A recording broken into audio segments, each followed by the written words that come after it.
Trippie Red has just been hit with a life sentence for the shocking murder of 6ix9ine's girlfriend. And honestly, most fans aren't surprised. For months, he'd been shadowing and threatening 6ix9ine's family, and many feared it was only a matter of time before things turned deadly. Tekashi 6ix9ine ex-girlfriend or side chick or whatever kind of relationship they got, but they had a relationship. Even though I don't think they like boyfriend, girlfriend, but I do think they got a relationship. She was shot and killed in New York. I believe yesterday, the other day, leaving outside of the club, sitting in her car, a gunman murdered her. You know, some people believe she was the intended target. But how did investigators link him directly to the killing? I've got the full breakdown. The turning point came on August 17th, 2025, a date that will be remembered as a moment the rap world lost any sense of innocence. That morning, Ariel Palino, a 29-year-old Dominican bartender and influencer, was discovered lifeless inside a black Mercedes-Benz G-Class on the Cross County Parkway in Mount Vernon, New York. This wasn't just another random act of violence. Ariel was closely tied to Tekashi 6ix9ine, one of the most controversial figures in hip-hop. What happened to her exposed the darkest, coldest side of rap beef. When police first arrived around 8 a.m., they thought they were responding to a stolen vehicle. Instead, they stumbled upon a brutal crime scene, Ariel's body riddled with bullets, the SUV peppered with holes, its driver's side window shattered. Authorities quickly concluded this wasn't random. She had been deliberately targeted. The FBI was called in, suggesting possible ties to organized crime. This is the female. We've seen Cardi B post her, yes. We've seen Cardi B post her. We've seen 6ix9ine post her. We've seen the blogs poster. This is somebody of some type of relevance in this loop that you people love so much. Yes, and one thing I want people to look at this, right? Look, pay attention. But who exactly was Ariel? She wasn't just another name in the nightlife scene. Ariel was a self-made influencer with over 550,000 Instagram followers, a bartender at the high-profile Manhattan club Icon New York, and a regular presence around celebrities. She had even appeared in 6ix9ine's music videos and was rumored to be one of his closest companions, though their relationship was always kept private. Just hours before her death, Ariel posted Instagram stories of herself smiling and partying at Icon. No one could have predicted that the same night would end in tragedy. When the news spread, the hip-hop community was shaken. For the first time, even 6ix9ine, usually cold and detached, broke character, posting a deeply emotional tribute on Instagram. He called Ariel a woman with the most beautiful heart and, for the first time, acknowledged her publicly as someone he truly loved. You said, my dad, what are you talking about? What up, Black D? Who you talking about, bro? What you mean what I'm talking about? What dad homies you talking about? Nigga, all your dad homies, nigga, I don't give a who I'm talking about. All them niggas. Fuck Who you talking about? You Who you ain't talking your dad about? homies. What you talking about? I'm gangster like that. Oh, you gangster like You that. know I'm gangster like that. Where you at? I'm in Brooklyn. Me where I'm at. I'm in Brooklyn. Where I'm Alright, at. stay less. Stay in Brooklyn. I'ma stay in Brooklyn. Alright, bet. Stay less. Me on the way. Yo, Trippie, listen, Me on the Michael way. White. Fuck Michael. But Tekashi wasn't the only one honoring her. Tributes poured in from Icon New York, Starlets, Opus Lounge, and even Cardi B, who called her Dominican pretty. Yet while the public mourned, the streets were buzzing with darker theories. Rumors spread fast that Ariel's murder was retaliation against 6ix9ine, tied to his long trail of enemies and notorious snitch label. Some even claimed 6ix9ine himself was in the SUV when the attack happened. To understand why so many immediately pointed at Trippie Red, you have to go back to the roots of their bitter feud. Alright, stay less. Stay in Brooklyn. I'ma stay in Brooklyn, nigga. Alright, bet. Stay less. Me on the way. Yo, Trippie, listen, Me on the Michael way. White. Fuck Michael. You and your dad homies. I'm talking about nigga, stay there, nigga. Of course I'm gonna stay here, nigga. Motherfucker, you and your dad homies. What you think, I'm pussy? You and your dad homies. Trippie Red, real name Michael Lamar Whitefall, was once one of 6ix9ine's closest allies. In 2017, the two collaborated on early tracks like Pole's 1469 and OE, riding the SoundCloud wave together. But by that same year, their partnership exploded into one of the ugliest rivalries in modern hip-hop. The breaking point came when disturbing allegations surfaced about 6ix9ine's 2015 legal case involving a 13-year-old girl. Trippie cut ties immediately, posting that his crew would never support a pedophile. From that moment, the friendship turned into war.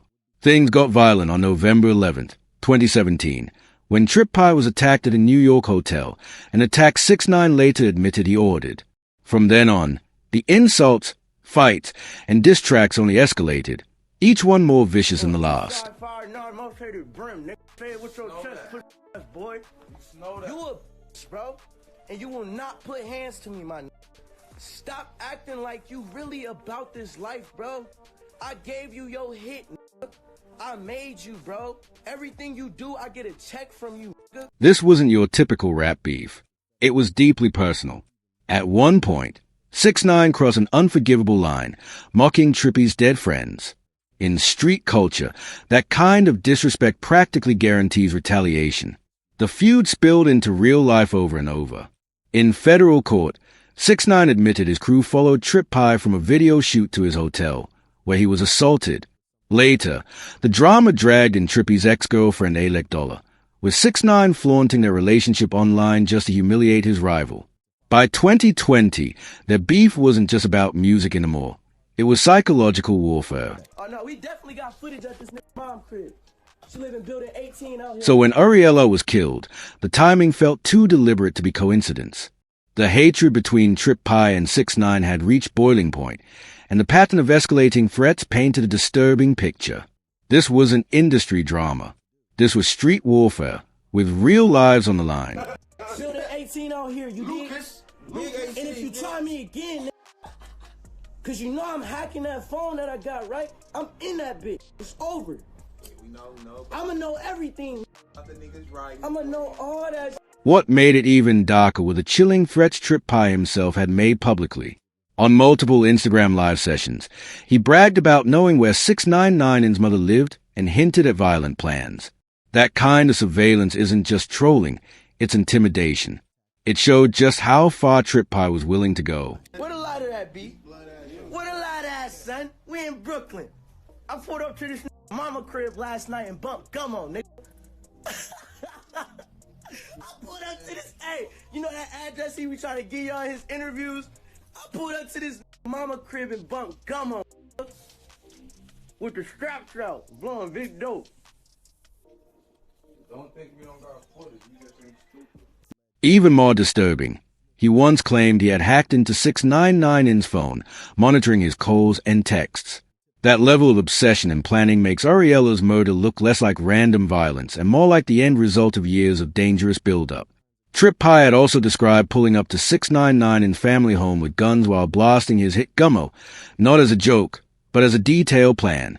When you connect those dots, the tragic outcome feels almost inevitable. Hold on, wait. Can I talk to...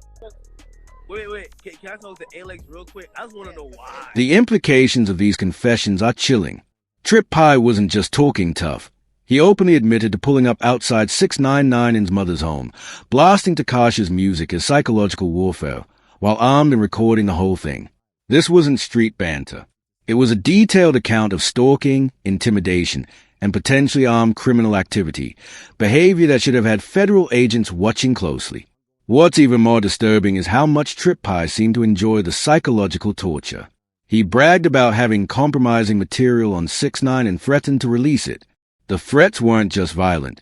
They were designed to mentally break his enemy. At the same time, 6ix9ine's own actions only fueled the fire. During his 2019 federal trial, he admitted under oath that he ordered the November 2017 attack on Trippie Red. This wasn't speculation. It was sworn testimony.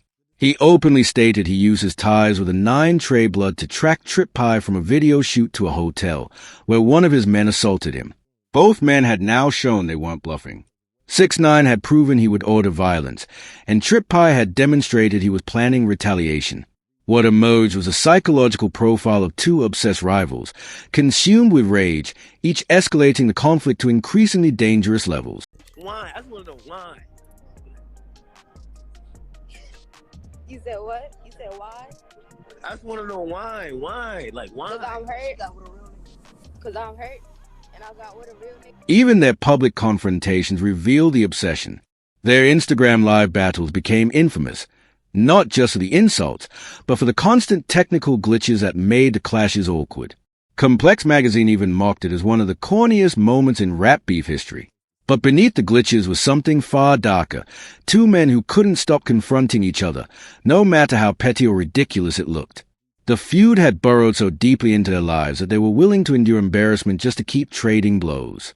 When 6ix9ine flaunted his relationship with Trippie's ex-girlfriend, Ariel, it wasn't about romance. It was psychological warfare. A calculated move to cause maximum emotional pain. What sorts of things did 9 Trey members do? I'm sorry? What sorts of things did 9 Trey members do? We participated in a lot of, violent crimes, robberies, assaults, drugs, sorts of that nature. Mr. Hernandez, do you recognize anyone in the courtroom who was a member of 9 Trey when you were a member? Yes. This pattern, dragging loved ones into the feud, showed just how far both men were willing to go. It wasn't just about music or street respect anymore. They were targeting innocent people connected to each other. That detail is critical in understanding Ariel's murder. It wasn't just a random act of violence. She may have been targeted as part of this pattern of striking at those closest to the enemy. And Trippie had a track record of violence outside of music. In June 2018, he was arrested in Atlanta for aggravated assault after allegedly pistol whipping a woman during an argument. Just weeks earlier, he was also booked in Georgia after a fight with rapper FDM Grady, sparked when Trippie's crew disrespected Grady's girlfriend. The pattern was clear. When it came to conflicts involving women or personal relationships, Trippie's response was often violent. Combined with the surveillance of 6ix9ine's family and his escalating threats, the picture was of someone capable of extreme retaliation. To understand how this all connects back to Ariel's murder, we need to revisit 6ix9ine's own history. When Tekashi joined the 9 Trey Bloods in 2017, he wasn't initiated the traditional way. Instead, his manager Shotty introduced him, and his role was mostly financial, funding weapons and resources in exchange for street protection and credibility. He openly admitted in court that he used the gang's image to sell records, even calling his red bandana-filled music videos part of his formula. But in July 2018, the illusion of brotherhood collapsed. Tekashi was kidnapped and robbed by 9 Trey members Anthony Harlison and others, who pistol-whipped him and stole nearly $365,000 in jewelry. That betrayal set the stage for his infamous decision to cooperate with federal prosecutors. Facing 47 years, 6ix9ine turned witness. Over 3 days in September 2019, he gave damning testimony, exposing the structure, crimes, and even naming rappers like Cardi B and Jim Jones as alleged gang affiliates. He also testified that Trippie Red was tied to a rival blood set, deepening the animosity. His cooperation earned him leniency, just 2 years in prison, most of it already served. But the price was permanent. The snitch label, the most dangerous mark you can have in hip-hop. From that point on, anyone associated with Tekashi became a potential target. Friends, family, and yes, even Ariel. Meanwhile, Trippie's own 2025 arrest at Miami International Airport, over a minor bench warrant, showed he wasn't exactly hiding from authorities. He downplayed it online, even joking about making money off the coverage. He had just welcomed a daughter with rapper Coi Leary, and his life was filled with new responsibilities. Hardly the profile of someone plotting international escapes. So what does it all mean? Ariel Polano's death wasn't random. She was gunned down in cold blood, and her ties to 6ix9ine put her squarely in the crosshairs of one of the most toxic feuds in rap history. The investigation continues, with theories ranging from gang retaliation, mistaken identity, to alleged ties with other underworld figures. But one thing is clear. The combination of 6ix9ine's betrayal of the street code and Trippie's violent history created a deadly environment where someone close to them was bound to pay the price. Her murder is a grim reminder that in hip-hop's darkest corners, rap beefs don't always stay on wax. Sometimes, they end in real bloodshed.